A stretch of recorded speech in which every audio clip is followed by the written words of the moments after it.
Hello, everyone. I am really sorry about the delay here because somehow my laptop is not recognizing the camera and the mic. Even if it's active on other apps, it was not active on the streaming solution. So I had to come here live on through my phone. I've never done this before. It's new for me. And but I just thought that since we had committed, we're going to have this. We are going to do this together. Yes. So today we are. This is part. This talk is part of my promotions for the open enrollment for the East Coach and Certification Program.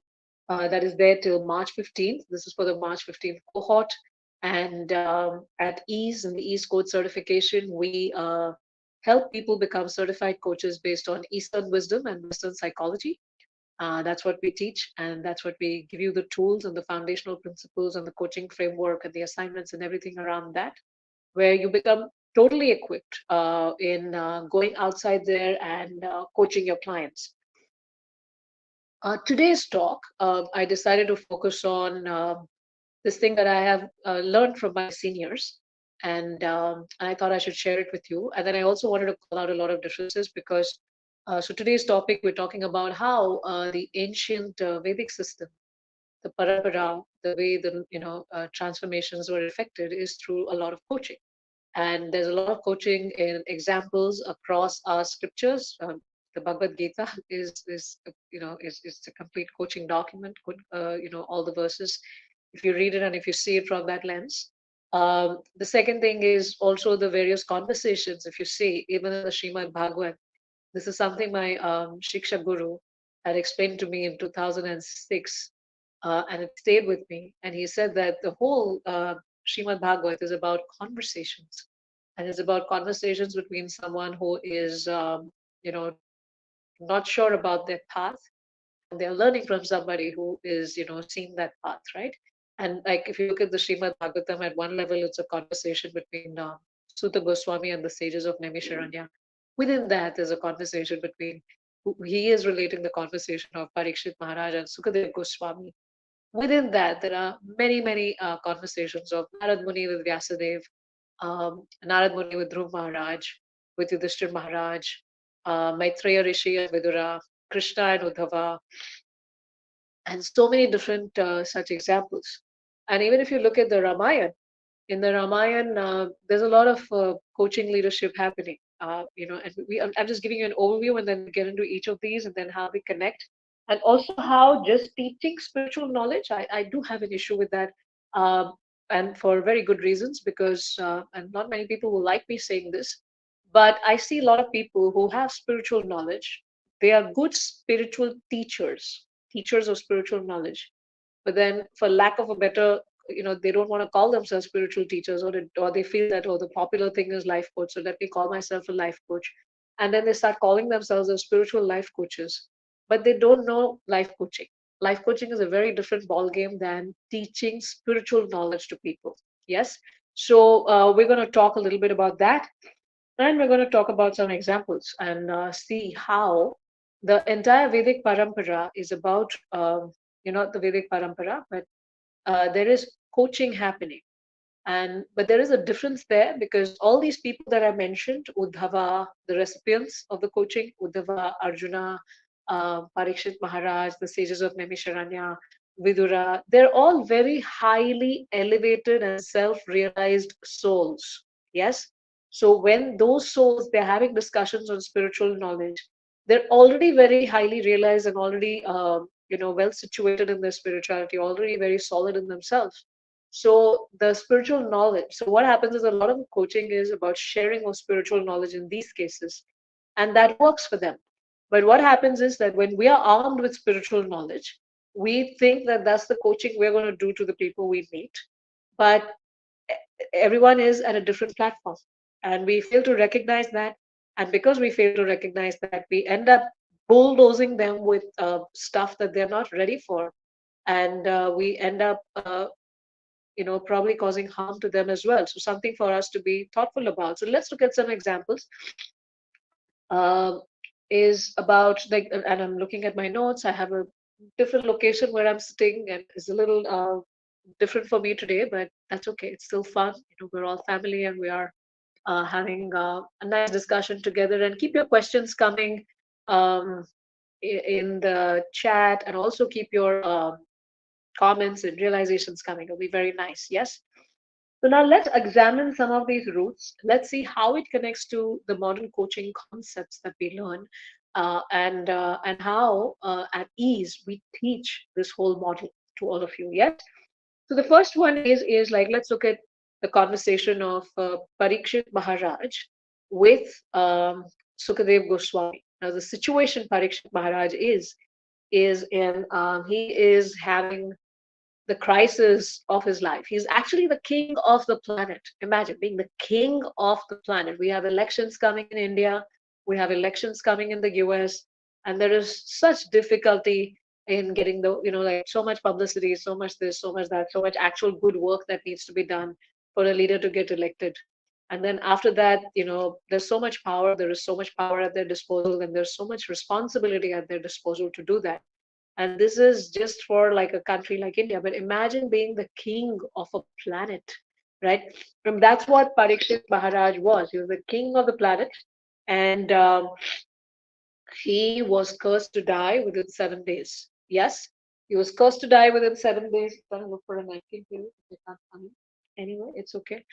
He was cursed to die within 7 days, and he was wondering what should he do in those 7 days. Yes. So Parikshit Maharaj, and not just him, but even if you look at Roman civilization, you look at any of these kings, and if I like to watch these documentaries and learn, and I like to read about different places and history and things like that. And it's also described in the Ramayana. And Lord Ram himself explains that to Bharat Maharaj.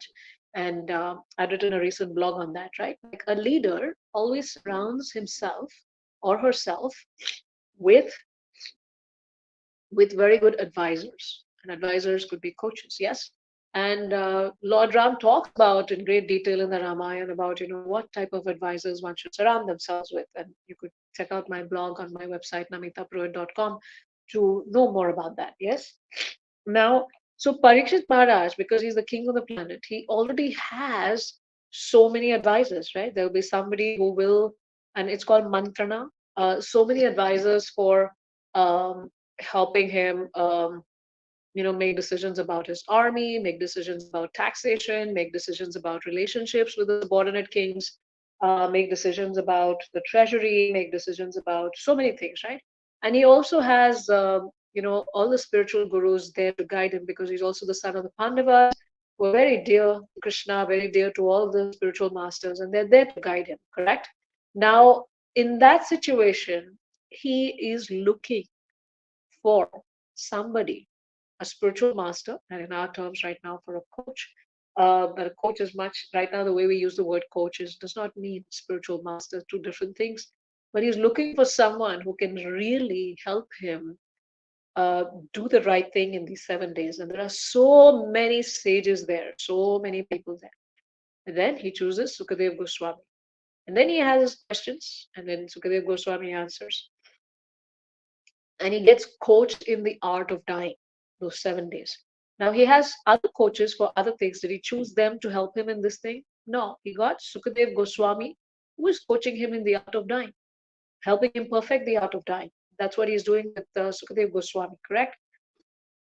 Now, when you get into the details of that, and we'll get into the details of that with other scenarios, what we mistake coaching as is advising. We think coaching is giving philosophical answers to questions and then convincing the person to follow that. That's not coaching. That's not coaching. And that's not what Sukadev Goswami does if you look at it from a coaching lens. But because we are not coaches, we start thinking that is coaching, and then we start doing that to others, and it doesn't work. Right? Now, let's look at Narada Muni. Right? Narada Muni in the Srimad Bhagavatam, he is like, he's guiding, elevating people, with so much diversity, right from Dhruv Maharaj, who's like a 7-year-old boy, to Prahlad Maharaj in the womb, to the king Prachina Barhi, or to Vyasadev, who's a saint, who's a literary incarnation of the Lord himself, to Valmiki, who's like this ruthless hunter, to Mrigari the hunter, and to Daksha's children, and to so many different people, and very diverse, even to Yudhishthir Maharaj and all, right? Now, if you get into the details of that, if you get into the details of how Narad Muni is inspiring them, what he's talking to them, it's not just where he's just going and giving spiritual knowledge. He is actually coaching. And you could also check out, like, there are different models and basically a lot of disputation. That's the technique we use. It's called disputation. I'm just trying to clean the screen here. Yeah.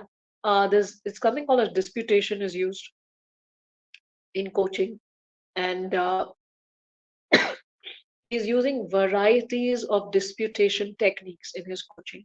And he is also recognizing where his clients are at. And he is modifying his coaching accordingly so that that person is inspired to take that next step. Yes, he's and again, bear with me and understand the people that they're dealing with are already very elevated spiritually. So a lot of the basics they don't have to go over with them. But when you and I become coaches, if we're dealing with the general population, they're not nobody in Kali Yuga is as advanced as Pariksit Maharaj or as advanced as the different people that Narad Muni is coaching. Correct. So we have to understand that, and we have to learn how to modulate that in our coaching. You're dealing, and therefore different scriptures are written.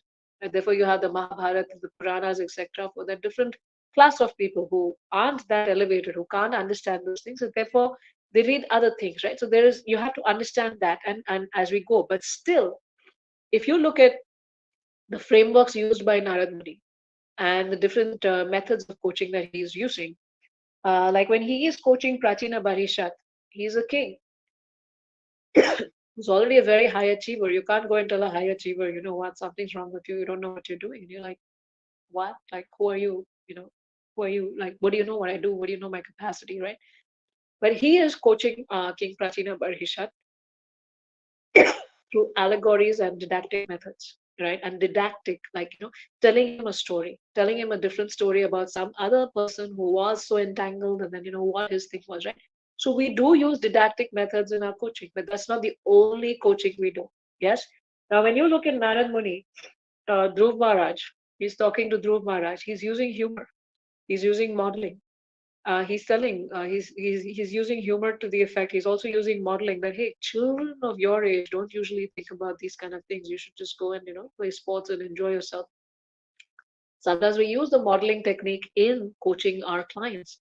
Another thing is he recognizes what Dhruva wants. He does not dissuade him from that path. He does not try to push his agenda.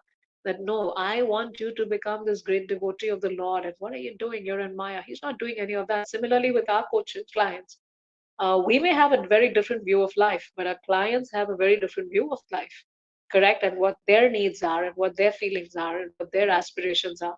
And as a coach, Narad Muni is supporting Dhruva in that aspiration. Of course, his framework is spirituality, his toolkit is spirituality. He is supporting Dhruva in taking that step and going ahead, right? And finally, eventually achieving the goal of life. So Dhruva wants a kingdom greater than his grandfather, and then Narad Muni gives him the path for that. But in the process, he also gets purified. Yes. So understanding what the client wants, stepping into the client's shoes, understanding the level of the client, their level of understanding, and then using, like in the previous case, he used the didactic model. Then he's using the humor and modeling. He's also used uh, um, some scholastic models, right? He's talking, like, he's giving them some scholarly stuff. He's giving him like the purpose of human life and all that. It's not working for him.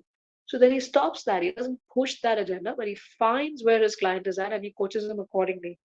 Next is Valmiki. Yes, the Valmiki is about I see some comments coming in, and I'd like you to respect the topic we're talking about and ask questions around that. Every time I can't talk about everything, so please stay focused on the topic. This is part of my promotions for the East Coast Certification Program. We're talking about how there are Vedic models of coaching that are that inform the modern coaching industry. It's just that we don't realize it. And that's the purpose of the talk, and that's the focus of the talk, and how all of that is integrated in the East Coast Certification Program. Shashi Singh ji, not the place to ask this question, right? Please be thoughtful. Okay. The next thing, and we have various programs for that. If you want relationship issues, etc., I have the Heal Strong program for helping you recover from difficult relationships and understanding how to form your relationships. So you could join that. Okay. Thank you very much. So the next is, if you look at Valmiki Muni, and I'd like people to be thoughtful. Uh, Also about the other audience that's asking these questions, and then please stay focused on the topic, because then it up levels the discussion that the audience has over here, right? Please don't distract me from my focus here and distract the audience that has specifically logged in for this talk. So please ensure the quality of your comments also. Yes. Next is Valmiki Muni. Valmiki is a hunter, and he is pretty attuned to killing. So Narad Muni is trying to teach him to chant the holy names of the Lord and things like that. He can't do it, but he sees the level at which Valmiki is at, what he can do, coaches him accordingly, and that's exactly what we do with our clients. I may have an aspiration for my client to be over here. They're not there. I start where they are and gradually build a roadmap for them. Now, so many details are not explained about coaching in the in the scriptures that we read, because the purpose of the scriptures is to help us elevate our consciousness. But there is a roadmap being set. So, as a coach, we set a roadmap for our clients to achieve their highest potential, to achieve their ananda, to help them achieve that state of self-actualization. Yes, and Narad Muni very carefully makes a specific roadmap for his client for him to walk. Yes. Now, if you look at Vyasadeva, Vyasadeva is the literary incarnation of the Lord, who is not feeling very happy and satisfied in spite of writing the Puranas and the Mahabharata, and compiling all of those things with the help of his disciples. And Narad Muni then, you see the chapters in the Bhagavad in the first canto where Narad Muni is talking to him, etc. Narad Muni is using examples. That's another method that we use in coaching. We use examples. We probe the client. Have you thought of this? Have you thought of that? Narad Muni is doing all of that. Narad Muni is sharing his own story, his own example, to talk about what's important in life. Yes. And gradually he's able to help Vyasadeva understand the reason for him being so not feeling so happy in spite of all his achievements. He's able to help Narad Muni probe that, and he's able to help him grow in that. Yes, so that's that. And if you look at Lord Ram, if you look at Lord Ram, coaching leader, right? Lord Ram was the Yuvraj, he was the king, crown prince, but he went to exile to fulfill his father's vow to Kaikai, and then when he was over there, Bharat Maharaj comes to see him and talk to him, and Bharat. Lord Ram is the elder one. Lord Ram is the one who was supposed to be the crown prince. He's trained, and he's trying to teach his younger brother about ruling. And if you read that chapter in the Ramayana, it's like fantastic. Of course, who am I to even comment on what the Lord does? But it's just a great example of coaching leadership. How as leaders we all need to be coaches, and how we need to find and be able to coach our clients, coach our teams to perfection. Because it's not about telling them what to do, because then you're going to keep telling them what to do all their life. But this whole setup is about coaching them to understanding what is blocking them, helping them unblock their thought process, helping them grow into that, and helping them grow. And Lord Ram does that coaching leadership role with a particular method, and it's by asking questions. I What about, how are you doing this? How are you managing this? Are you including this in your method of ruling?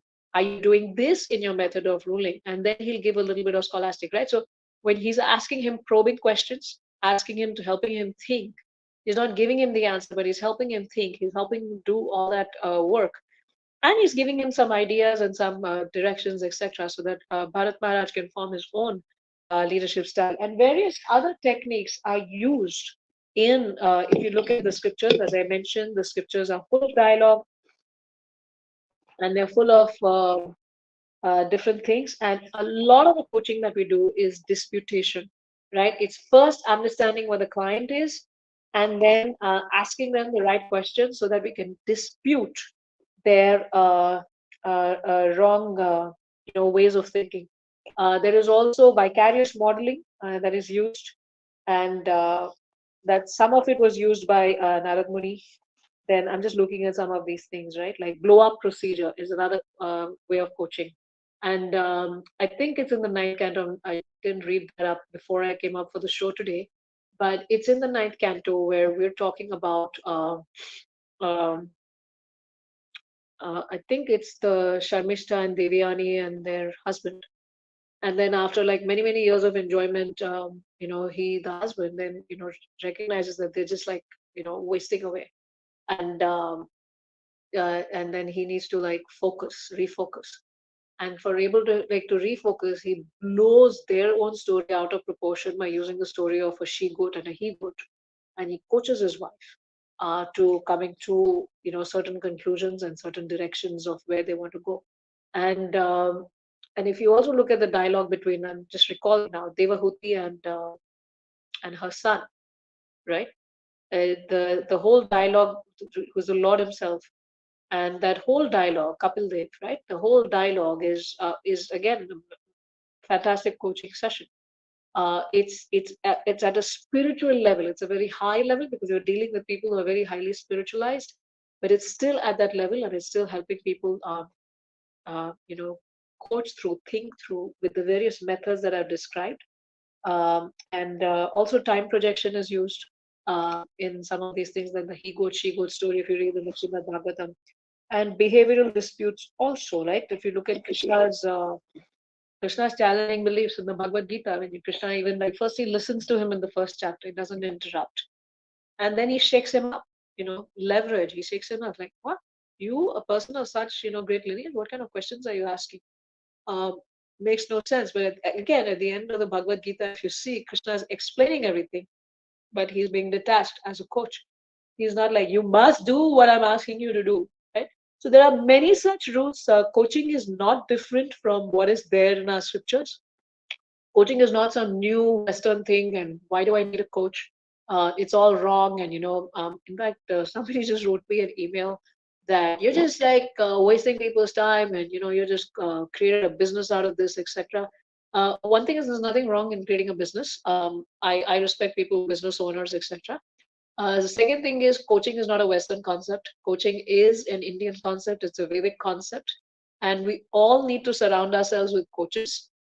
We have forgotten the art of enlisting coaches in our life to support us in different functions of our life. As I gave you an example, all these kings, all these leaders have coaches for everything. Nobody's taking independent decisions, and it's not just in the Indian Vedic system, but it's in cultures across the world. And we need to revive the art of, even for ourselves, surround ourselves with coaches who are experts, who already walked that path, and who can help us in growing in that particular path, so that we can learn from their learning curve, and they know the challenges, they know the feelings, they know the fears we feel, and they can help us with that.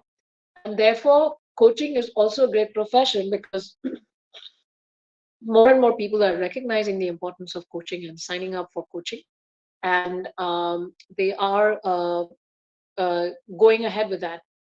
They're signing up, and more coaches are needed than ever. I'm sorry, I had some slides, etc., but my laptop is not connecting to the camera, so I'm on the phone and I'm unable to share those slides with you. So, but you could look it up. The coaching is like a really fast growing industry, and it's not just life coaching; it's coaching in very specific niches, because people are looking for experts in very specific things who could help them, right? I don't go to like a jack of all. I don't go to a master of all either. I go to a very specific person when I need help, and I sign up for their program to get that particular help. Even in business, I have various coaches who are helping me in different aspects of the business, right? And I'm looking for that specific help, because I don't want to waste my time figuring things out myself. So similarly, when you become a coach, people are looking out for you. People want to sign up with you, and the more specific you are, the more clearer you are with your explanation, and the more clear you are with your solution and confident, the more people are going to come to you. They are going to benefit, and it's going to spread. So at the East Coast Certification Program, enrollment is on for the March cohort till March 15th. And we've changed the model a little bit this time. I'm not doing the 5-day live, because frankly, I started getting bored of that. Uh, So I need variety too. So now I am showing up more often for the month. And also we have a free webinar to become an EASE certified life coach. So all those who are looking to become an EASE certified life coach, who want to understand the program in detail, who want to understand what is the life coaching industry all about, who want to understand the path, can sign up for that webinar. The link is in the description of wherever you're watching this, and also the link to our East Coast. So please join the webinar. It's on Thursday, February 22nd, 9 p.m. IST. And that's what I'm pushing towards and hoping to meet all of you in a closed setting. And so that you could ask your questions and also get answers and also get clarity on the program in great detail. Um, Also, we have a fast action bonus for people who sign up before um, 20, what's today's, yeah, I think it's before the end of this month, 29th February. Those who sign up before that get for the coach certification program, not the webinar. Those who sign up for the coach certification program, enroll for the March cohort before that, get my free, get a bonus training of 2 hours on define your coaching niche and understanding how to do that. So sign up for that. And we also have the link in this video to for the East Coast Certification School, like the entire program. So you have a link to join the webinar, enroll for the webinar. Then you also have a link to enroll for the, uh, join the coach certification program. And very excited to share with you. I also put out a post just before we joined that. We have the classic coach certification program, which we always had. That's our beginning program, that's our mainstay, and that we learn the perfect ease model. And from that, you can apply it to any niche that you want to specialize in. But we've also added some specializations now. So basically, like if somebody wants to become a narcissistic abuse recovery coach, we have a specialization for that. If somebody wants to become couples and relationship coach, we have a specialization for that, where you get the exact steps along with the classic. You get the exact steps we use in coaching people uh, to help them recover from narcissistic abuse or to help them have a better relationship in their marriage and as a couple and things like that. And we've also added a coaching leader certification where people who want to become, who are directors, who are vice presidents, who are CEOs, and who want to become a coaching leader. Not that you have to set up your own profession, but become a great coaching leader where you're able to get them, coach your team to success and reduce the attrition, help them stay more committed, help them grow so that your project can grow and your bottom line can grow. So we've also ordered all of that. And everything that we're teaching is based on Eastern wisdom and Western psychology, where you get the entire framework from Eastern wisdom. You also get cognitive behavior therapy. You also get the coaching steps and also the different scenarios that come up and case studies and assignments and things like that. So please consider joining the East Coast certification program if you're already a coach, you're already in the counseling field, in the helping field, and you feel the need to get better at skills. Because certification helps because you're getting a full model. You also get sheets of worksheets that you could just ready-made use for your clients. You don't have to reinvent the wheel. So you get a complete model, and we also teach you how to set up your business and expand your business of coaching. So sign up, and it's also for leaders. It's also for people already in high positions at work and are looking to enhance their coaching and leadership skills.